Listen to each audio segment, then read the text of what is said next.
Taylor with Sovereign Harmony. Thanks for joining me up on the hill today. It is Sunday, November 16th.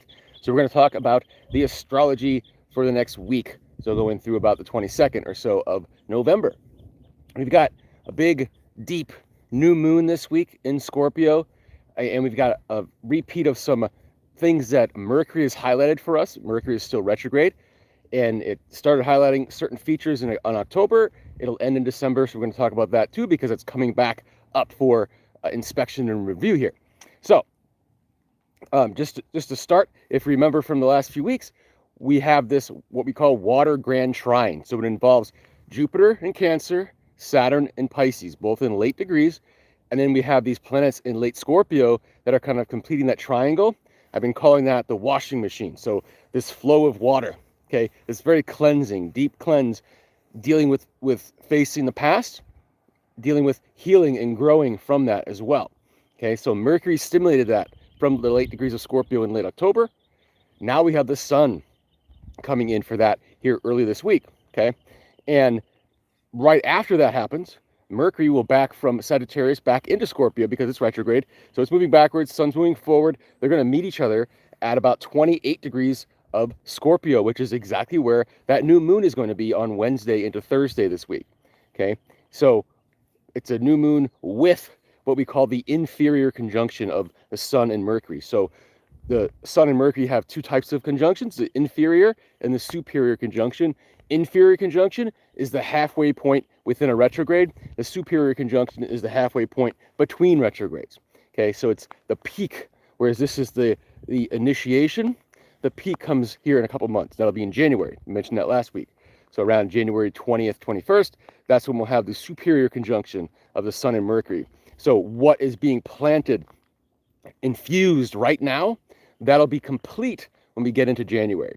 Okay, so very deep time happening now with, again, the Sun stimulating that grand water trine, Mercury coming back into Scorpio to meet with the Sun for a new moon in Scorpio, very deep, still within orb of that water grand trine, and it will be making aspects to Uranus opposing it in Taurus, as well as to Neptune, so a trine to Neptune in Pisces. So both Neptune and Uranus are at 29 degrees of their respective signs, so they're finishing up with their signs. So Uranus is done with Taurus here as we get into April of 2026, so it's in its final phase of that sign, which started in 2018.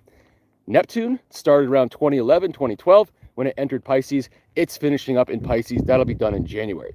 Okay, so this new moon is basically saying, hey, what do we got to finish, right? On a personal level, I see this almost like, I mean, it's raining up here on the hill a little bit. I've got a little hood covering my phone here. It's a light rain. It's not too bad. But like when we see the water on the ground, it's seeping into the soil, right?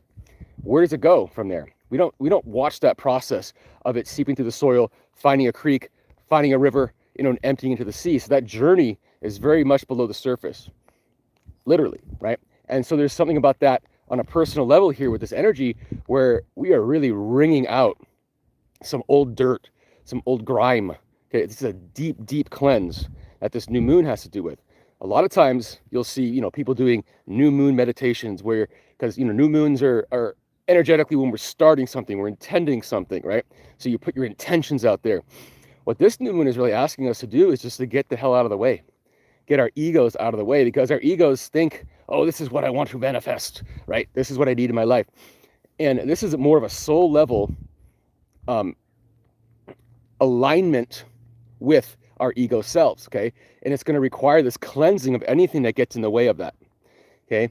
When we get to that Saturn-Neptune conjunction in Aries in February, which I talk about all the time, it's a big deal. That is when we're committed to our soul selves in this lifetime, okay?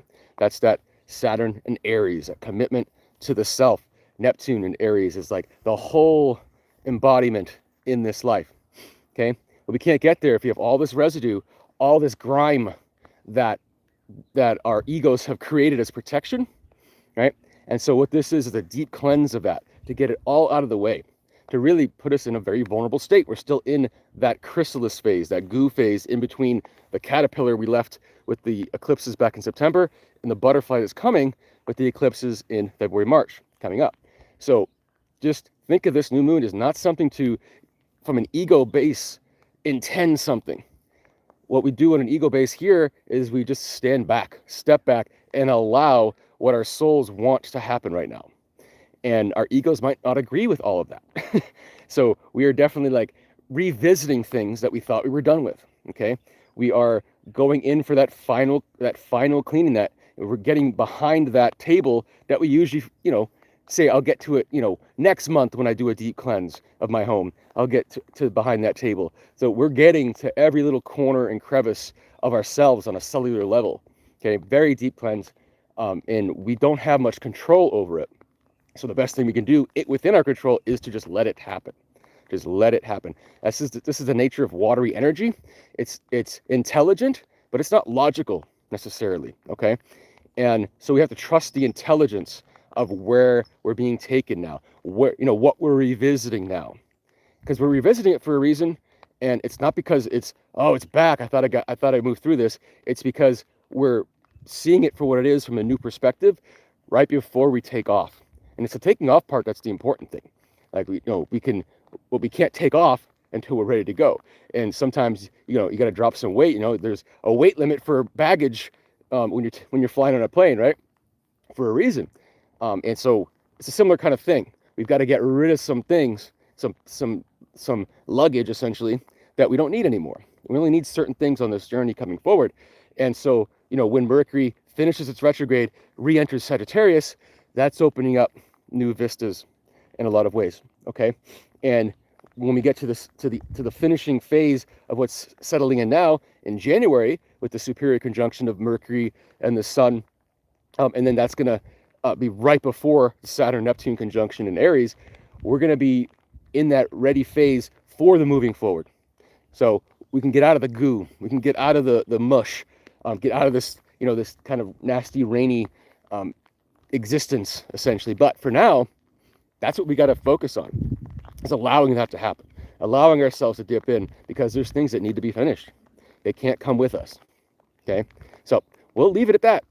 It's pretty focused on this new moon, this continuation of the water grand trine energy, and this idea of finishing, completion, so that we can move forward.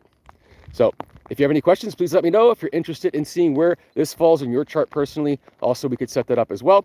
Other than that, I will see you next week. Take care.